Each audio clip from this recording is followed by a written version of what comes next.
That's what they used to call it. Yeah. Ball in my court, high step is a layup. My life like a movie, just keep moving, it's a trailer. Shopping in my kitchen, got me tryna get my cake up. I thank God for all this coming to me, not straight up. Ball in my court, high step is a layup. My life like a movie, just keep moving, it's a trailer. Shopping in my kitchen, got me tryna get my cake up. I thank God for all this coming to me, not straight up. Big boss care my line, sell a brother, get your feet in. But tap in with your peoples, like so they doing decent. Show me how to readjust some ways that I've been thinking. Been trying to protect what I've been building, been on defense. Celebrating our friends and we gon' up there when we touch down. BYOD, shout out to my homies working sundown. I should call my sister for some custom gold. I can't forget the opposition. If you ain't been running front and side, you seen this competition. Wisdom telling me better slow down, my heart and mind conflict. I'm patient, ain't no free pass, and I'm paid a lot for my position. Come and get it. Ball in my court, high step is a layup.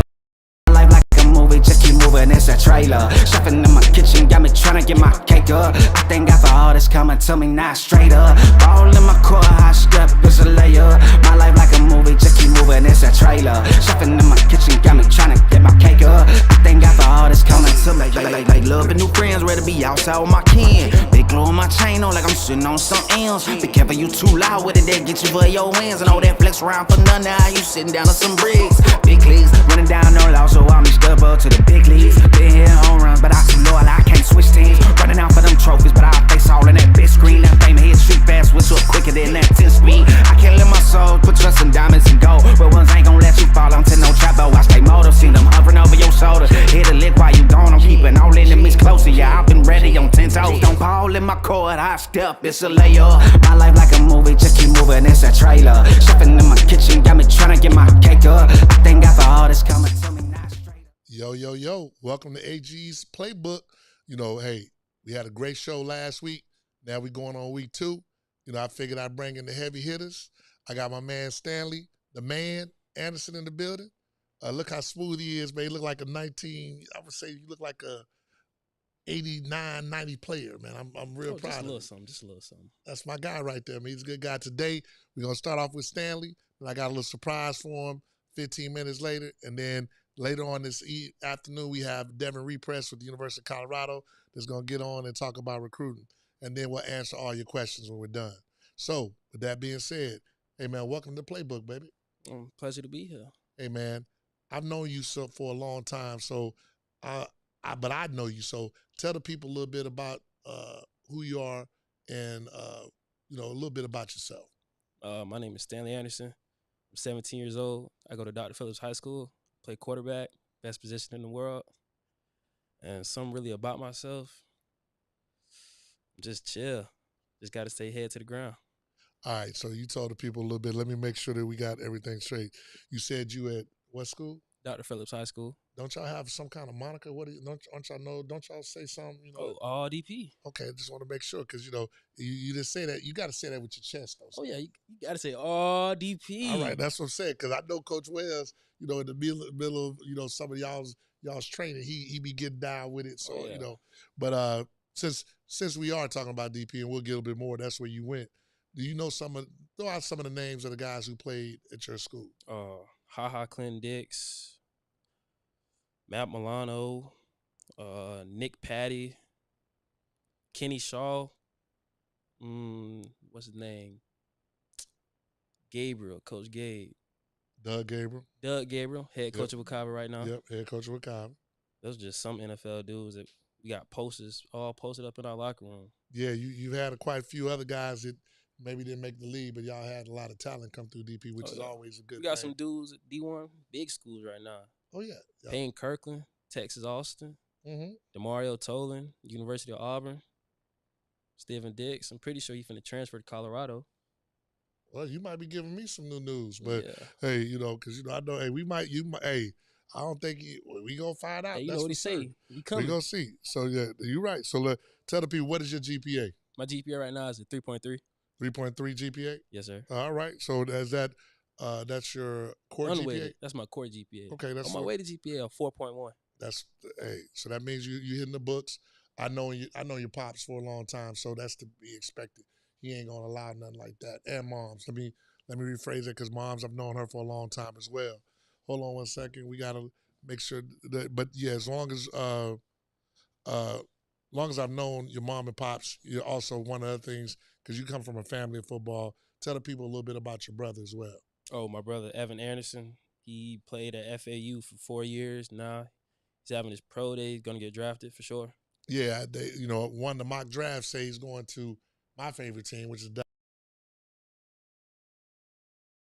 And Evan is probably, honestly, he's been probably the most underrated defensive tackle that came through Central Florida in a long time, because he played on both sides of the ball when he was in high school.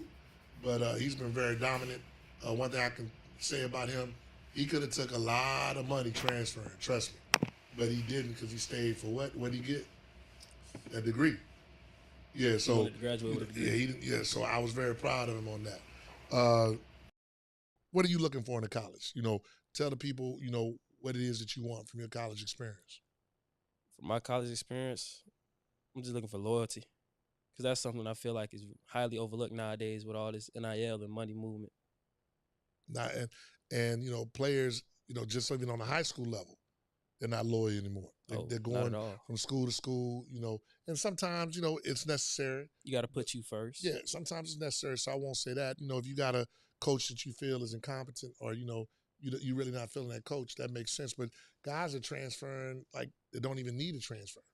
Like you already got, all the offers in the world, and you transferring for different things. So, loyalty is definitely gone. We see it on the 7-on-7 circuit. Kids are playing now with a different team every week. Back when, in the day, it wasn't like that.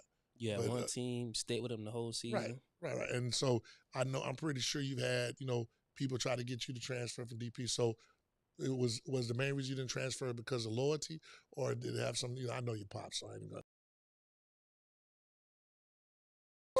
The main reason I didn't transfer was because I had to take it upon myself to really think about what I'm doing. Was transferring going to benefit me better than me staying? Where I know I'm the face of DP. Right. You come through DP, I'm the dude you got to see. And I know Coach Wells and whoever he going to bring on staff going to be loyal to me like I'm loyal to them. True. Hey, like I said, at your age, that maturity, that's what, guys honestly look for in a quarterback. Your quarterback, that is you have to be the leader of the room. I mean, my son's senior year, you beat us by your full leadership. Y'all were down and you brought the team back, and so I was very impressed with that. But I knew what I was dealing with anyway, because I had known you for so long. So you to be committed for your leadership. One other questions too. Who's your main influence in football? Like who do you look up to? Who do you pattern your game after? And then outside of football, who are some of your influences? A big influence on me, aside from my playing style, I would say it would have to be my brother, of course. Of course. Because I just grew up with him, studied his habits, seen his mentality while he was in high school, and what it took for him to get to his position. It's amazing. He was a dog, and it's not, I'm not just saying it because you're here. I mean, he's going to play on Sundays. I mean, seriously. And he's the kind of kid that may mess around. And that first contract, he might not, but boy, when that second contract come around, he's going to get paid for certain. So outside of football, who are some of your influences? Outside of football,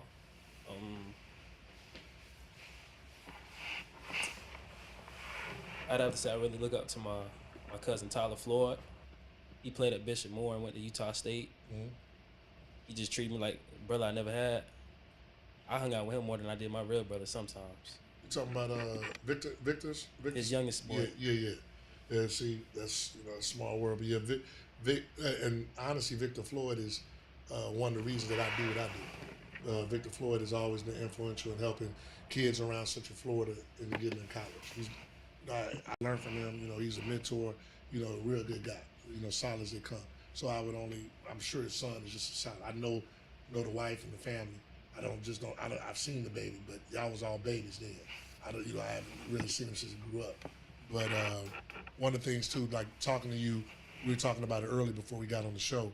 I wanted, because normally those are the 7 questions. The last question is always the big shout out, and that's something that we always do. But since you're here and you talked about it earlier, I want you to talk about recruiting, because that's what we're going to be talking about with repress and all that. But you talked about it earlier. The fact that you understand about recruiting, somebody had to talk to you. Because tell the people, like, are you talking about the size and measurements? How you talking about what they look about in recruitment? Like, it's either size and dogs. Explain what you were talking about. A big thing about a recruiting, from what I've understood, is that when they say you can't teach size, it's 100% true. When you look at these SEC guys, these Big 12, Big 10, they're looking for big dudes, big statures, because you got to be able to move. But it's only a handful of dudes I could say really get overlooked for their size. Right. Because maybe there's no other dude around that could spin it like him. No other dude around that can maybe get into a route like he can. And then it's just being able to be put on that platform by the people you know.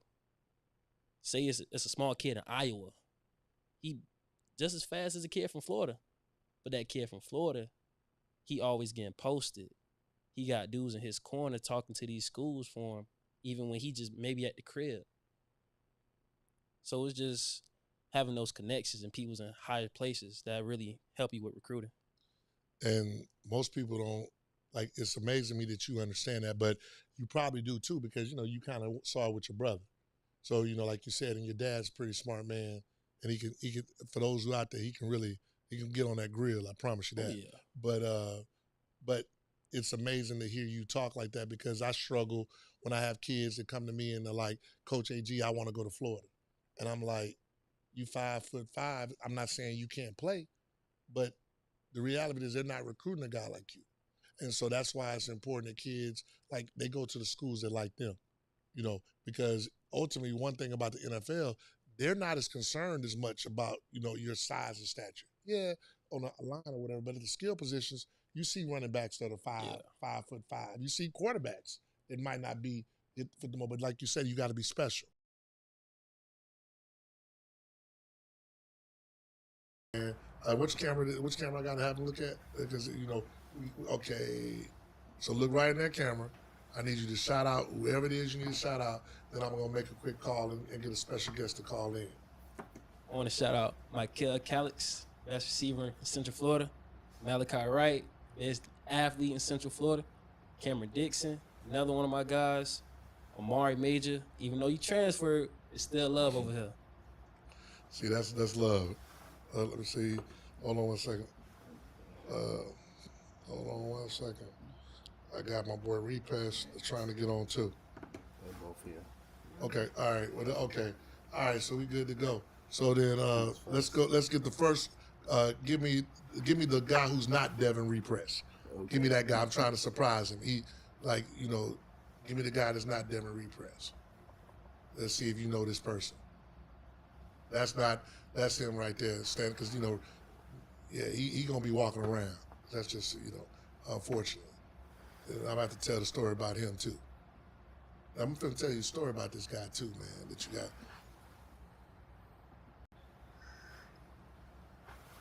All right.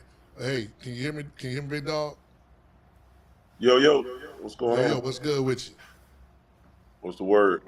Hey, ain't nothing. Hey, for those who don't know, I know you heard that voice, so who is that? Go ahead, Stanley. You can say one more time. Talk about my guy? Yeah. Oh, yeah, that's my head coach. This is my dog right there. Yeah, that's man. Coach Rodney Wells, state championship coach Rodney Wells from RDP. What's going on, baby? What's going on, fellas? How y'all doing? Before we get started, I want to make sure that we clear on something. Two things. Wells want to be like me so bad. This man, I got married on March 22nd. What day did you get married, Wells? I got married March 22nd. See? See what I'm saying? And then now, let me watch this. Watch this. I don't even know. I don't know if I knew you when I got married. Man, come on now. Come on, Wells. You know me way longer than that. Man, come on. Don't come with no excuses now. I think, but then watch. See, I told you try to be like me. Watch this. Before we get started, before I really get with you. Also, the man don't like Michael Jordan. So he was talking bad about Michael Jordan. And so then, well, guess what? He went out and had on some Michael Jordan shoes. What happened, Wells? Totally not true. I love Michael Jordan. Been a Michael Jordan fan all my life. The only designer shoes I buy is Michael Jordan. Everybody can tell you the only jersey I had when I was little is Michael Jordan. I love Michael Jordan. I just hate the hate for LeBron James. That's why I stick up for No, LeBron. no, don't, man. We're not talking about LeBron, man. I'm asking you what I'm happened in your telling Michael you, Jordan shoes. what happened in my Michael Jordan shoes? Yes. I did what I shouldn't have did, and I played basketball in Michael Jordan's after playing in LeBron's for like 8 weeks in a row. And the 1 week I play in Michael Jordan's, I tear my Achilles. And the moral of the story, we was talking. He started talking about MJ, and then his Achilles get torn. That is why he's the GOAT. But now, since we've established that, let me make sure we go back to what the real reason we here. Hey man, tell the people something about Stanley. And me and you talk privately, but you've always talked glowingly about him. Like, you had many players, but the way you talk about Stanley has always been, almost like a reverence with like who he is and the character of the kid. So talk a little bit about him for me so the people can hear. The reason I love Stanley, and everybody at Dr. Phillips loves Stanley, is he represents what we are and who we are as a program. When I took over, the pillars of the program have been faith, family, education, and football, and passion and fire. And Stanley is every single one of those. Stanley did a great job since day one stepping on campus. Obviously, he's brought up well with a great family. His mom and dad did a great job. His older brother. So it's just a great family. And Stanley just, came in, and I remember him getting in as a freshman, and we were down big against, I believe, Lake Mineola or somebody. And our first really sustainable drive towards the ends of the game was with Stanley. And that was Stanley's freshman year. And all the coaches are just looking in awe like, is this kid with very little reps getting in the game and pointing people out and taking the offense right down the field after we've been struggling most of the night. So when he did that, we already knew about his character. We already knew he was a stand-up kid. We already knew he's an AP in the honor classes, carrying like a 3.8, 3.6 GPA in AP and honors classes. So when he came, we already knew that. We just didn't know what he was going to do, on the field. And then when he got on freshman year and then continued sophomore year, he battled for the first, 3-4 games. And then in the boom game, it was just special. That's when he kind of got on the map last year versus Boone, over 200 some yards passing. I forgot what he had rushing. I know it was over 50, 75 yards rushing. Pretty much had the game winner, game sealing touchdown, towards the end of the game, and just commanded everybody respect and commanded the offense. So, to me, Stanley, what is Stanley? 25. He's absolutely the best 2025 quarterback in Central Florida, without a Yeah. doubt. Hey, well, like I said, man, knowing the family, great kid. I expect a lot of things for him. He's going to be on the bus tour for certain. We're going to make sure that, he's able to showcase his skill set. But while I have you here, the reason I really called you on, not because of Stanley, just so it worked out that way, the coaches, they're talking about the new pay scale. Now, tell the people if you can explain what your knowledge of it is and, what your thoughts of it is, what it's supposed to be and what your thoughts of it is. I don't have much knowledge about it. I saw something uh, which was kind of ridiculous. It said something like $15 an hour. But even at $15 an hour, if they paid us for all of our hours year round, we would make substantially more than we make right now. And I've been a head coach here in Central Florida 13 years, coach here in Central Florida 22 years. And I don't think the scale has moved at all. Um, So that's just telling me that they don't understand, who we are. They don't understand what we do. They don't understand what we put into these kids. Uh, Anytime you go to a school, they highlight scholarships at the school. That's one of the big deals at the academic awards, at the end of the year awards, at the athletic awards in Orange County. That's one of the big deals. So if you're going to highlight, that's going to be one of the highlights of your show. Won't you highlight these kids, and these athletes, and these coaches, and these parents um, for getting all these kids in school over, this longer time? And we've been doing it for a long time with a lot of schools around Central Florida. Central Florida is loaded with talent, and it's just not a DP thing. We put a lot of kids in school. Other schools do as well. So when they say they're gonna give us an hourly pay, I would take it because it would increase our pay. Anything that will be better and increase our pay, I'm all down for it because I know. Uh, we talked earlier today. I think I left the school close to 6 o'clock today. It's Yeah, the off season. yeah, I got to Dr. Phillips this morning at 6:25. Now, obviously, am I coaching all day? No, I'm not. But a lot of that time is during the season. You talk about every single day, 7 days a week. We play the game on Friday. We get home, midnight, after 1 o'clock. midnight. Yeah, In the morning, we up on Saturday morning. We try to do something with our families, but every single head coach and coordinator, mostly every coach, even if you're with your family, you got an iPad and you're looking at film. You're breaking down film. You're getting ready for the Sunday meeting. You're talking to your coordinator. You're talking to your quarterback. It doesn't stop. I mean, from Saturday morning to Saturday night, when the last football goes off, college game at midnight 11, you're doing something with your high school team. And then the next day, and this is most coaches, the next day most people meet on Sundays, and then, that's another. It could depend, 4, 5, 6 hour meeting, and then you start all over, on Monday, leaving the school at 6:30, 7 o'clock, and just doing it all over. So the work that these guys do, the attention to detail, the commitment to the families. Like we lose, I always say we lose money, really, coaching, because the stipend, if they knew what we really did with the ride home and giving these kids money and buying this and buying that, and not one coach that I know has hesitated. Every single one of us. We got a great group of coaches in Central Florida, and we spend a lot of time with our kids, and nobody regrets it. That's what we right. signed up for. That's what our families, our wives, most of our wives signed up for. So I think it's way past time uh, for them to do something, about the coaches and obviously the educators in Orange County, Central Florida, and the state of Florida. All right. So just for the record, I think they're going to give the head coaches 22.5, and you got to do 1,500 hours, and the assistant coaches are 11 250, and they got to do 750. But also, while I have you on the show, can you tell the people a little bit? And we're going to have Coach Repress coming up after this. But can you tell the people a little bit about, what you've seen in recruitment, the importance of getting out to visit colleges, and we knew each other, but we got closer when I started taking basically DB kids out, and they went out and got offers on the first bus tour. Well, not the bus tour, the first tour I took where we drove them. So just tell the people a little bit about the importance of that, because parents are under the conception that high school coaches are responsible for getting your kid in school.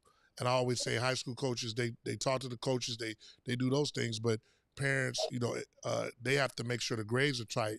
But coaches have to see these kids because they offering 300 kids for 20 some scholarships. So what's your thoughts on that? Well, first of all, in today's, I call them 1%ers. Some people call them two. Some people call them 3%. If you got a kid 6'7", 6'8", 300 something pounds, or if you got a wide receiver that's 6'5", running 4.5, he's a 1%er. He doesn't have to do much. He doesn't have to camp. He doesn't have to do that. But how many kids really are 1%ers? We don't have many 1%ers out there. So that means Right. you're in a pool of kids, and you have to separate yourself. And in today's, with the way things are going on today, it's mandatory that you get to the college campuses, and most of the time, it's mandatory that you get to the campus before they offer you. Okay, it looks like my boy went, something Before you went have dead. There you go. Go ahead. Yeah, There you before go you at. have an official visit, before they offer you, you got to get on campus. You got to camp. You got to get to know those coaches. You got to get to know the system. They got to be familiar with you. So what you did way back, when we talk about what year is Lake City and Gaines and all those guys, Proctor, That was that 20. That was was 2012 summer. 2012 summer. yeah, that was well over 10 years ago. So what those guys did, like Lake City, he doesn't get that offer to Cincinnati. If he doesn't go to Cincinnati, they don't see his length and they don't see, that he can run because they did come to the school. They saw him, but when they come to the school, they're only there maybe 5, 10 minutes. All right, coach, man, appreciate it.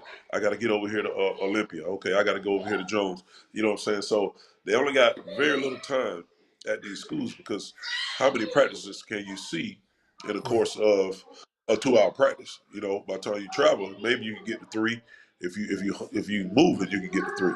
So it's essential that they get to the campuses. Is essential that they do camps. They have to do it.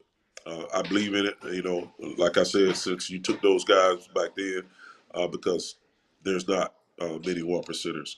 The problem, obviously, I won't even talk about the NIL, but the problem comes with the transfer portal that is bumping every single body down. That's not Right. that 1% kid. You know what I mean? So a kid that would normally, go to a Florida, now that kid may be going to a FAU or FIU, Right. which is nothing wrong with that. You know what I'm saying? But it's just bumping. It's bumping everybody down. Hey, y'all go upstairs. Hey man, leave my babies alone now. Like That's what we you got to deal with when you're an old man with a little kid. But the recruiting uh, world is crazy. We got a lot of kids here. Just I know I got some. Everybody got some, and I'm like, that's all he got. Like this is all he has. And I talked to all the coaches, and they're like, look, man, it's just and the numbers are down. When me and you came out, you played basketball, I played football. Almost every single year they're gonna sign 25 kids. no doubt. Almost every year they're gonna sign 25. No doubt. Sometimes 30. You know, now they may be signing 10. And now out of that 10, it might be 1 or 2 high school kids, or if they sign at 20, it might be 2 or 3 high school kids, because obviously these guys are fighting for their life too. They under pressure. They got to win, and they rather take a 22-year-old kid, a 22-year-old man who's been in college, who's been in the college weight room, plays college football, and then taking a 18-year-old from high school that they got to develop. They're not trying to develop. They trying to coach, and they trying to win. All right, man. Well, hey, man, we appreciate your time, Coach Wells. Go out there and take care of the babies. And that's a great transition to my man, Coach Ress, Devin Repress. And we're going to bring him in for let him talk a little bit about recruitment. Coach Repress is currently the reigning recruiter of the year for the Coaches Association. He now is working at the University of Colorado. He's been on my end, like far as helping with 7-on-7. He's been on my end far as coaching. So without further ado, my boy Repress, what's up, baby? Can you hear me? Yeah, yes, sir. What's going on, AG?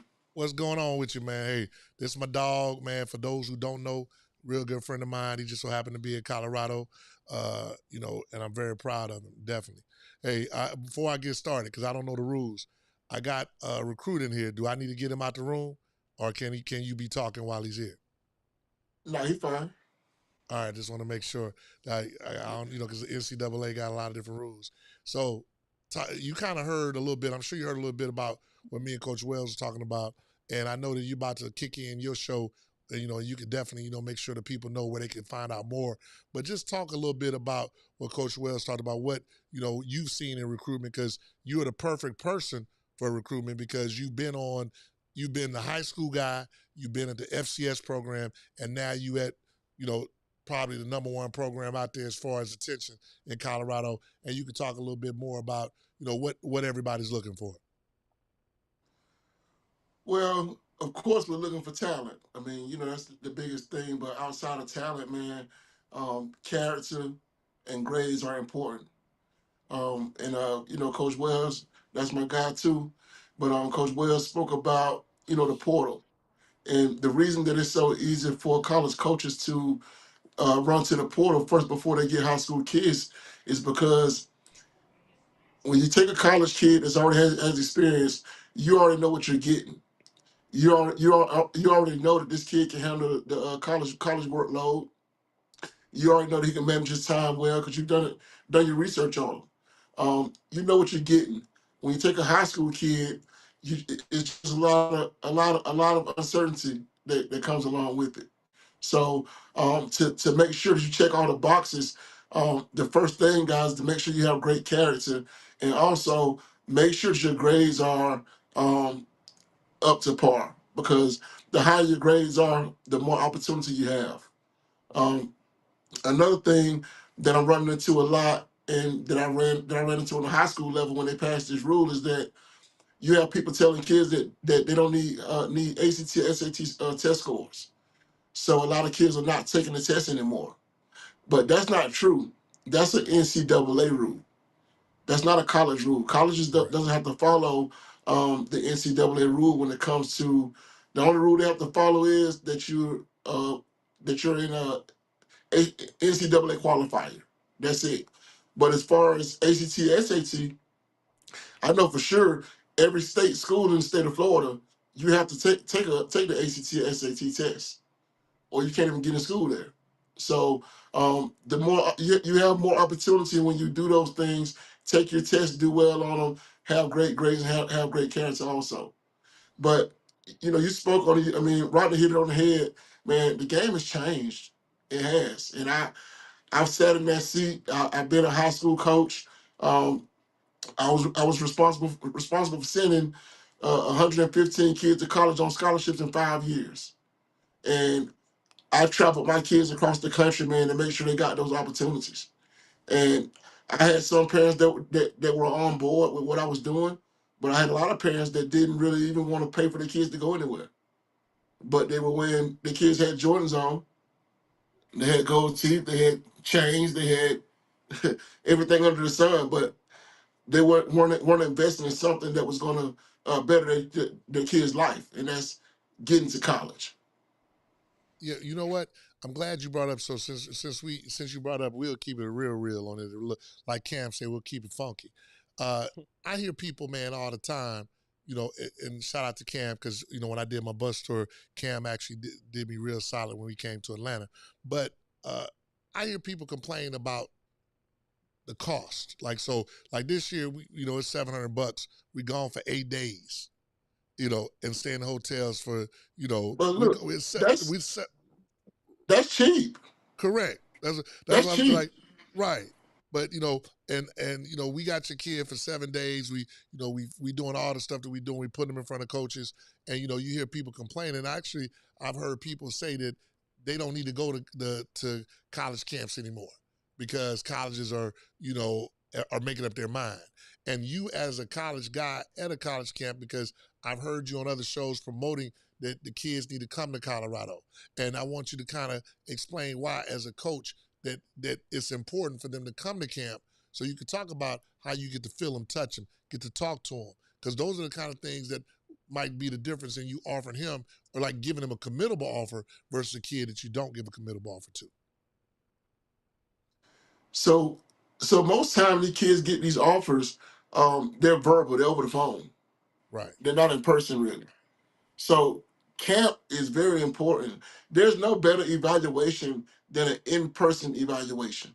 Correct. Because once I see you out there dominating on the field, the next thing I'm going to do is I'm going to pull you to the side. I'm going to talk to you. I'm going to check your personality and see if you'll fit inside my running back room, or my wide receiver room, or my defensive line room, or fit in the locker room. Because every coach knows their roster and they know what kind of players won't fit into their the culture of their team. So there's no better evaluation than an in-person evaluation. We I watch film every day, all day, probably until my eyes about to bleed. But one thing I can't get from that film, from watching that screen, I can't get a feel for a kid's personality. I can't.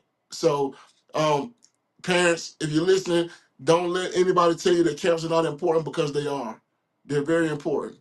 Um, you spoke about $700 for a 7-day bus tour. That's cheap. That's real cheap, real cheap.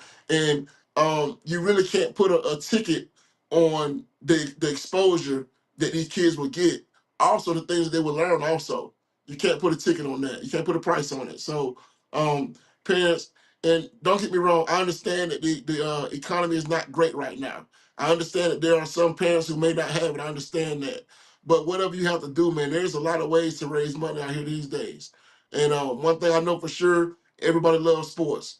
So if I was a parent and My child only 5 years old right now, but if he was older and he was getting ready to go to a camp and I didn't have it, I guarantee you I can go put a GoFundMe out there and people will support me, help me get my kid to this camp, because the difference in your kid going to this camp and not going to this camp may be a scholarship, and not getting a scholarship. And I'm speaking from where I come from, and a lot of places across America is the same as where I come from.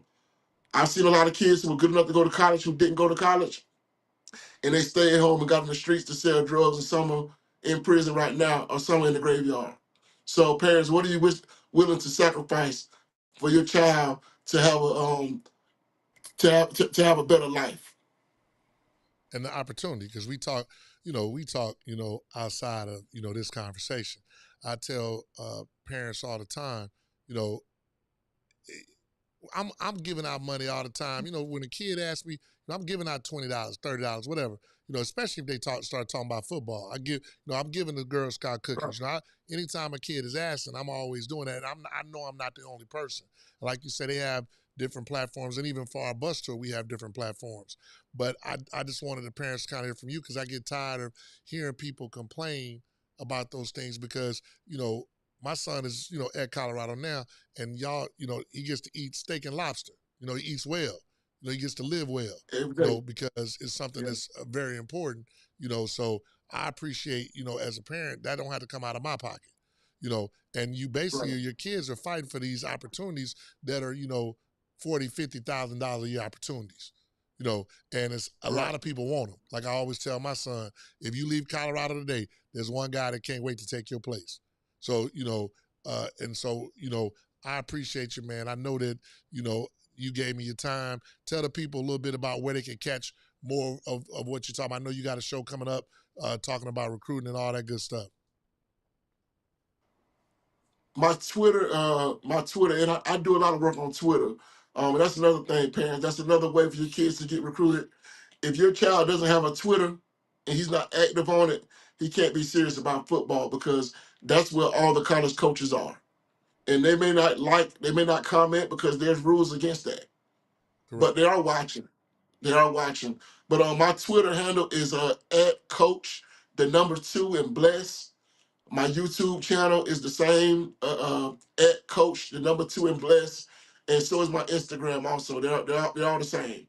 And I think tomorrow, I think at 6 o'clock Mountain Time and 8 o'clock Eastern Time, we start our new show, Recruitment 101 with Big Dog Chico. So that'll be live on both of our pages on YouTube.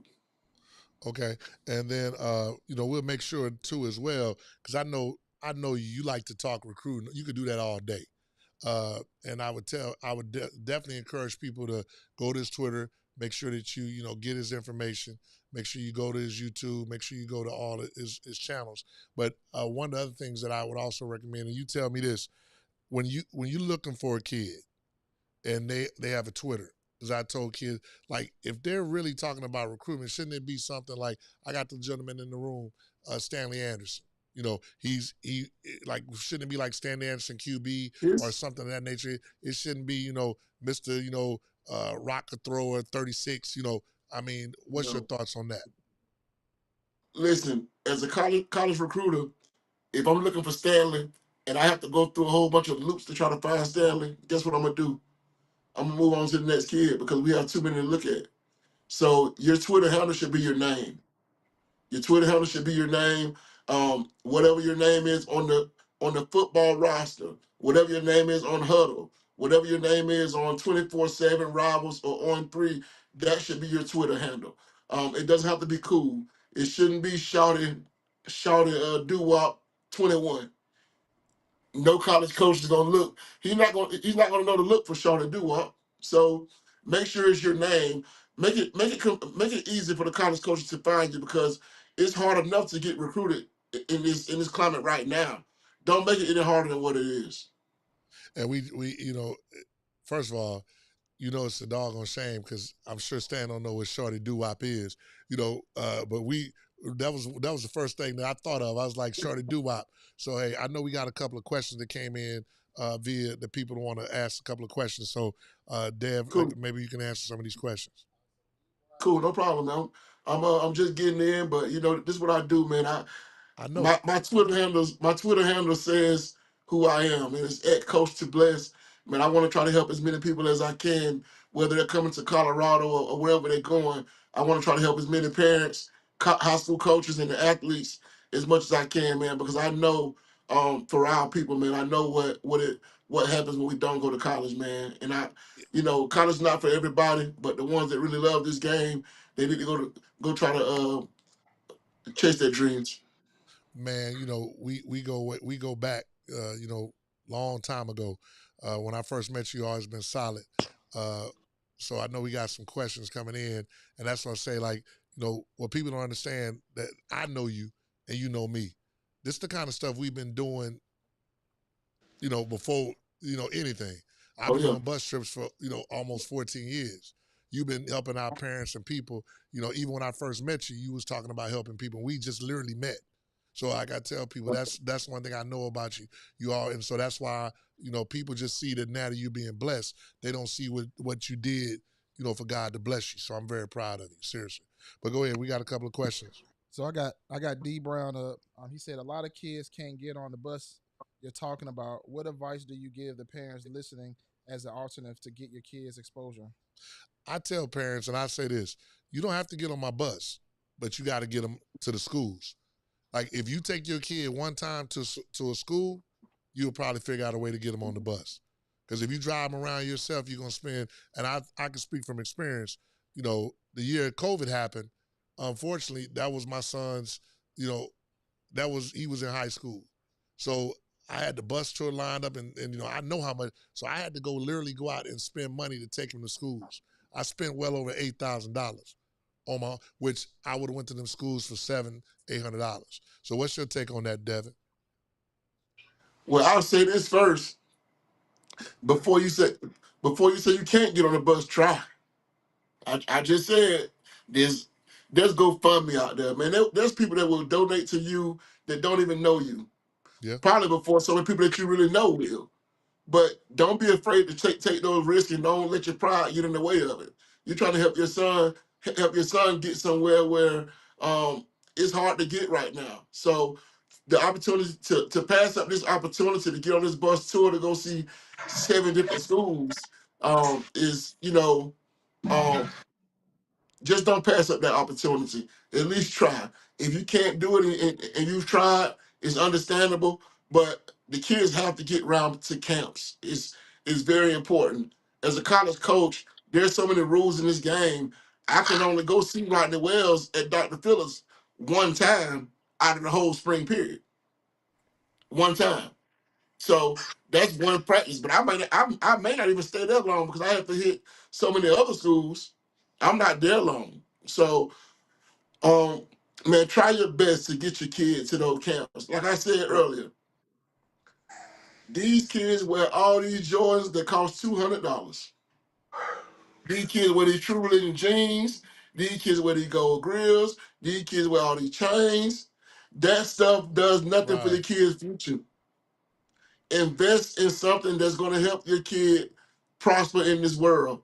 Because as a parent, you know good and well that it's hard enough out here in this world, man. It's hard enough. So try to Hmm. put them in position to get what they need to be successful. And to that being said, since I'm glad you brought up DP because it reminded me. I had a gentleman that plays for the Los Angeles Rams who you left off the list when you were talking earlier, Tanner Ingle. Tanner Ingle's dad put him on the bus 2 years in a row, and all he did, he said we did a raffle, and he sold $1,500 worth of raffles. The bus was $700. He that way he could give him food, do everything, and he did it. And Tanner, me and Rodney, Coach Wells talking about it. Tanner went on that bus. We Tennessee and North Carolina State both saw him, and he ended up going to North Carolina State and having a career, and now he's in the league. So that's important. But what's the next question? All right, the next question I got for you guys. What are you guys' thoughts? I got Rock Dillon. He says camps are really for kids that didn't have as good of a season as they should have. What's you guys' thoughts on that? Yeah, now like kind of like Rodney Wells said, if you put in the work and you like, and I'm with Rodney, if you like the number one kid and everybody loves you, you don't have to camp, but you still got to go to that school. Like the reality is, if you don't show up at that school, they're not gonna give you a committable offer. I don't care who you are. Like that's something that Coach Saban kind of instituted, years back. And we've all had to take kids to schools just because if you don't go to school, they don't think you're interested in them. That's what I saw. Even I've had kids like Cedric Baxter didn't have to work out at all his junior year, but we still went and visited schools. So what's your take on that, Dev? Well, what, what camps are not for kids who didn't have good seasons. That's not it. Correct. I mean, you could have had a well of a season, but these college coaches still want to come meet you in person. They want to get a feel for your personality. They want to see you compete. That's what they want to see. They want to see you compete. So it's not for kids who doesn't have good seasons, because there's a lot of kids who had great seasons, but they still got to go fight for their spots at these camps. And some of these same kids hold offers from these schools. Like some of them hold offers from these schools, and they still have to go camp. So don't think that the camps are for kids who didn't have good seasons. That's not the deal. There are guys who are offered by universities, and they're still required to come to camp to make their offer committable because these colleges That want to part. see them compete. That part. Because what I think, and I know Rock. I think Rock was really talking, and that's a great question because there are certain kids that you got a camp offer. You know that as I do, but there are Yeah, also certain kids that he's 6'6", 350 pounds, played at IMG. You just trying to get him on campus so you can talk to him. You done seen everything you need to see. So right. I get it. I understand. But I always say, to me, if I'm a kid and if I was coaching, if a kid come to my campus and don't want to work out, that's almost like a red flag. Because I want It to, is. because we old school and we know, like, we compete in everything. We compete in Oh who yeah, could throw the rock the farthest, who could. This is nasty. So who could fart the longest? We did it. We compete in everything. That's just how we got down. Like, no matter what it was, we was competing. And I don't right. know if this generation competes like that, but when y'all find a kid like that, it makes it hard for y'all to do. Next question. All right, so D-Ron had another question. Um, with the emphasis on stars a lot and alike, should a kid choose to get in the ranking circuit with rivals 247 or get on the campus visits buses if they're not known? Well, I can tell you right now, and me and Devin had this conversation, but I'll let him say it first. Go ahead, Devin. What's your thoughts on? Because basically he's talking about the star system, and Well, should kids go to camp or should they worry about going to rivals in 247 versus going to a college camp? well, I'll say this. Those rivals in 247 camps, they're set up in the spring anyway. So they won't get in the way of summer camps. There are no, there are really no rivals in 24/7 camps in the summer unless things change since I left high school. Now But you're they right. leave that right. They leave that for the college camps. They don't coincide together. But let me say this: we had a meeting the other day, a staff meeting with Coach Prime, and he brought me in as a recruiter, and he liked the way I move because I'm not always chasing stars. So don't think that stars is the only way to get to college. But don't get me wrong, they are good to have. You'll gain more attention with the stars. But there's a player right now in Jacksonville that I'm about to offer here in the next couple of days. He doesn't have any stars, and I'm glad he doesn't have any stars because nobody will find him. Because the way some people recruit, the only way they recruit is to go look at those star boards and the rankings, and that's how they recruit. I recruit different.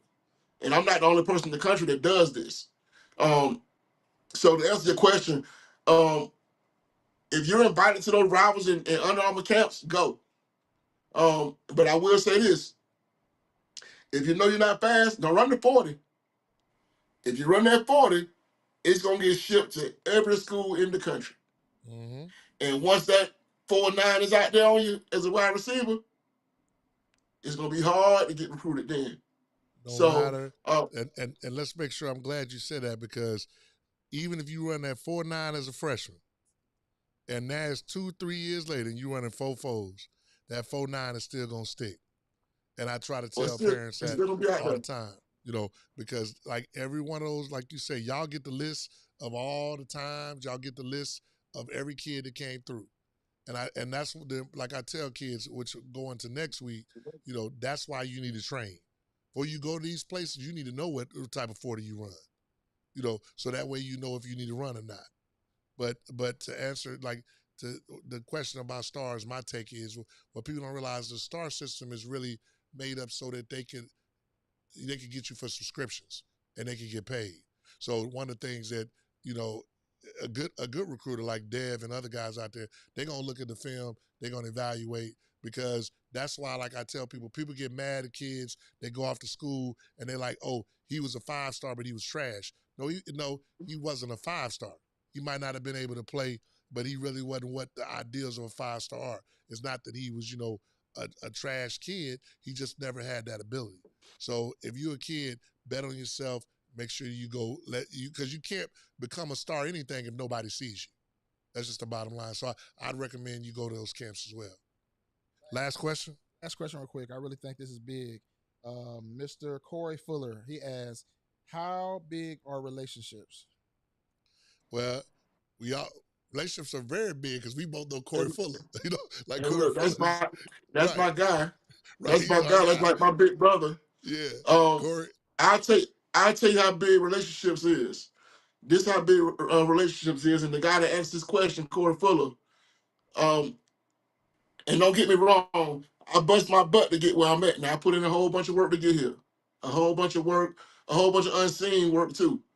But I may not be here right now if it wasn't for my relationship with Corey Fuller and Corey Fuller's relationship with Deion Sanders. I mean, relationships are everything. When you go to college, man, you're gonna meet guys in college that are gonna be better friends to you than guys you grew up with your whole life.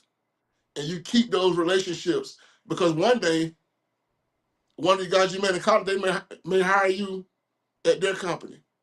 All right, so you keep those relationships and don't burn any bridges, man. Relationships is what fuels the world. That's what it's about. Other In than this money, relationships fuel the world. in this arena in recruiting, relationships are everything. Uh, you know, even before you got into coaching, we would talk and we would, hey, AG, I got this kid that could play at this school. Can you reach out? Hey, Dev, I got this kid. Can you reach out? Uh, you know, Corey is people don't realize he's quiet, but Corey knows a lot of people. He knows a lot. This is a guy that played in the league. He played at Florida State when Florida State was everything. So you don't think Corey is going to tell Coach Prime about kids. You don't think Corey's not going to tell him about a Devin Repress. All those kind of things. Uh, you know, Corey knew me, but he didn't know my son. And we went to Florida State's camp, and Corey was like talking about him, and he was like, "Man, that kid there is going to be something." So I'm pretty sure I haven't got verification, but I'm sure Corey probably had something to do with my son even being in Colorado. So I tell people all the time, relationships are very important, and you don't want to burn any bridges. Me and Devin have a relationship thing that he know that I won't say it, but he know what it is. In 4 to 5 years, I'm gonna be working for him somewhere because he gonna be somewhere as the director of recruiting. I already told my wife get ready to be, and I'm gonna have his son, and he knows that when his son time come, I'm gonna be making sure I help him get recruited. He know that for a fact. But hey, we got any more questions? We good? Gee, how do I come on the show? Rock, hey, I'll tell you what, Rock, I definitely will get you on because Rock knows a lot, and Rock, we'll talk, we'll chop it up. I'll definitely get you on, man. I appreciate you coming. So hey, man, Dev, I appreciate you, man. Once again, y'all go check out Coach Dev. I'll make sure I get I'll get all his information. I'll put it on this thread so that you can get it. So man, I appreciate you. Much love. And slap my son up there next time. I know y'all about to have a winter storm. Make sure you tell him to eat Oh eat yeah. eat some food, and take care of him. My wife ain't gonna let you come to the house if you don't feed him. But And, don't take and him to look, Papa Do's like I took you. Like don't nah, take it. He can eat beanies and weenies. But me and you going to Papa Do's next time I see you. man, listen, them boys eat Papa those every day in that cafeteria. You better go up there in the morning tomorrow before you leave and get him about 5 of them bags full. He'll I be know all y'all right. do well. Y'all do well, but Yeah. we will. Hey, them oysters on fire though, weren't they? Oh yeah, for sure. That's All my right. thing. I got. Hey, listen, I'm gonna go back there. Well, now not tomorrow. That storm coming. I gotta be in the house. Yeah. Well, hey man, you be safe up there, man. We'll chop it up. I appreciate you, man. Yes, sir. Peace. Yes, sir. So hey, once again, this is episode 2. We went a little bit longer. We got another question. I'm sorry. Stanley, I know you here. By listening to your coach and Colorado recruit, what have you learned for today?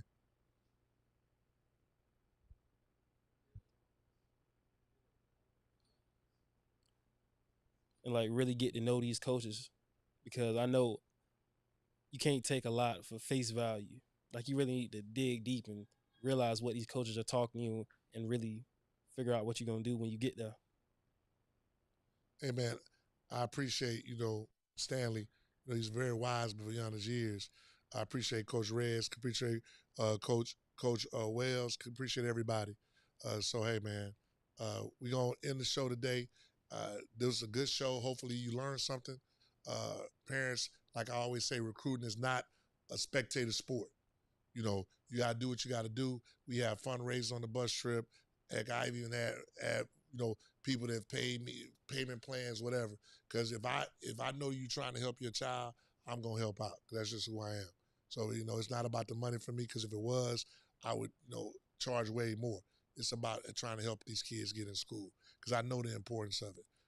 If it wasn't for education, and playing sports, I wouldn't have a master's degree. So like Coach said, I know plenty of my friends that could play and they were really good, but they didn't have the opportunities. So this is at week 2, AG's playbook.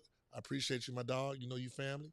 Yeah, I always gotta dap my boys up and say much love. So hey, he'll be on the bus trip. I expect nothing from him. So hey, peace out. Yeah, that's my guy there. Yeah, man. So man, I'm glad that you came through, man. I'm very proud of you. Yeah.